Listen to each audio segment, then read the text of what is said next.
नमस्कार दोस्तों, आप देख रहे हैं आपका अपना YouTube चैनल भारत एक सोच। 16 दिन से उत्तराखंड में सुरंग में फंसे 41 मजदूर हर दिन उम्मीद लगाते हैं कि शायद आज वो बाहर आ जाएंगे, लेकिन हर दिन उनकी उम्मीदें टूट जाती हैं। जरा सोचिए दोस्तों, जिस जगह पर ये 41 मजदूर फंसे हुए हैं वहां ना तो खुली हवा है, ना रोशनी है और ना ही ऑक्सीजन, लेकिन फिर भी ये 41 मजदूर किसी योद्धा की तरह हालातों से लड़ रहे हैं।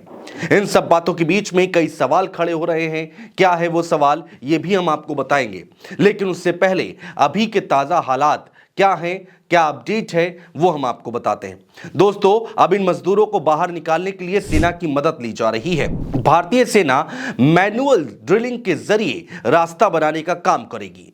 दोस्तों, 21 नवंबर के बाद से टनल में हॉरिजॉन्टल ड्रिलिंग की जा रही थी, लेकिन अब दोस्तों ऊपर से ड्रिलिंग की जाएगी, यानी कि वर्टिकल ड्रिलिंग की जानी है। अब वर्टिकल ड्रिलिंग के देर से शुरू होने पर भी सवाल खड़े हो रहे हैं। सुरंग के ऊपर से ड्रिल के लिए 18 नवंबर को चर्चा हो चुकी थी, बातचीत हो चुकी थी, लेकिन उस पर अमल नहीं किया गया। इसके लिए उड़ीसा से मशीनें भी मंगाई गई थी, जो कि साइट पर खड़ी रहीं। इसके साथ ही साथ दोस्तों, इस हादसे के बाद कई सवाल खड़े हो रहे हैं। जल्दी से उन पर भी नजर दौड़ाते हैं कि आखिर वो सवाल क्या है। कि पहला सवाल, ये वर्टिकल ड्रिलिंग पहले शुरू क्यों नहीं की गई। सवाल नंबर 2, ड्रिलिंग मशीनों के रिप्लेसमेंट पार्ट्स के लिए घंटों घंटों इंतजार क्यों करना पड़ा। वहीं सवाल नंबर 3 की अगर हम बात करते हैं तो रेस्क्यू ऑपरेशन की सही प्लानिंग क्यों नहीं की गई। चौथा सवाल क्या है दोस्तों, वो हम आपको बताते हैं। रेस्क्यू के लिए अब भी विदेशी विशेषज्ञ और मशीनों पर ही निर्भर क्यों रहना पड़ रहा है। पांचवें सवाल की अगर हम बात करते हैं तो बिना उचित अध्ययन के सुरंग निर्माण क्यों शुरू किया गया था।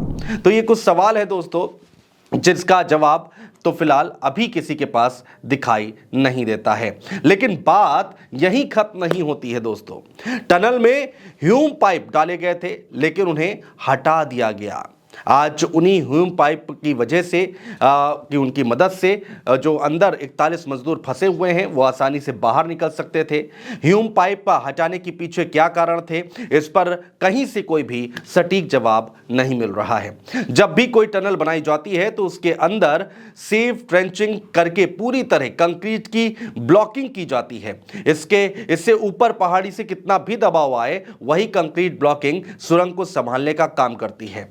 लेकिन यहां ऐसा नहीं हुआ और बीच में पोर्शन को बिना लाइनिंग और गार्टर रिब के ही छोड़कर आगे का काम किया गया। आखिर क्यों? बड़ा सवाल है। इसकी जवाबदेही तय होनी चाहिए। लापरवाही किसी की, और जिसका खामियाजा भुगत रहे हैं ये बेचारे 41 मजदूर। दोस्तों, जरा उन 41 मजदूरों के घर वालों के बारे में सोचिए, जिनको हर दिन एक नई तारीख मिल जाती है। वो किस तरह से हिम्मत बांधे होंगे, जरा सोच के देखिए। उत्तरकाशी की ये सुरंग एक अनसुलझी गुत्थी बनकर रह गई है। अमेरिका से आई ऑगर मशीन फेल हो चुकी है। विदेशी एक्सपर्ट हिम्मत जवाब दे चुके हैं।